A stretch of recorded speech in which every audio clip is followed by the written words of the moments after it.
వారు వెళ్ళి చల్లి అయిన మరియను చూసి ఉన్న వారందరినీ చూసి ఆఖరిగా శిశువుని చూసి ఆయనకు సాగిలపడిరి అని రాయబడి ఉందండి.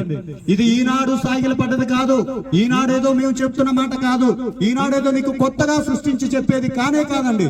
కొన్ని వేల సంవత్సరాల క్రితమే ఆయన దేవుడు అని శిశువుగా పుట్టినప్పుడే ఒక రుజువు ఉంది. ఆ రుజువును పట్టుకొని ఈ రోజు ఈ గ్రామానికి మేము వచ్చాం. అందుకే సూటిగా మా గుండె లోతుల్లోంచి ధైర్యంగా చెప్పగలుగుతున్నాం, యేసుక్రీస్తు దేవుడు అని, యేసుక్రీస్తు రక్షకుడు అని చెప్పగలుగుతున్నాం. ఇంకొక మాట తెలియజే, లోకమందరి పాపం నిమిత్తం ఆయన తండ్రి కుడిపార్శ్వం ఉండాల్సింది వదిలిపెట్టుకుని ఈ భూమి మీదకి దిగి వచ్చి పాపులందరి నిమిత్తం ప్రాణం పెట్టి నాలో పాపం ఉన్నదని ఎవరైనా నిరూపించగలరా అని సవాలు చేసిన దేవుడైన, ఏ పాపము లేని దేవుడైనా, అందుకే పాపులమైన మమ్మల్ని శుద్ధీకరించి ఈ రోజు ఇక్కడికి తీసుకొచ్చాడు గనక ఇంత ధైర్యంగా యేసుక్రీస్తు దేవుడు అని చెప్పగలుగుతున్నాం.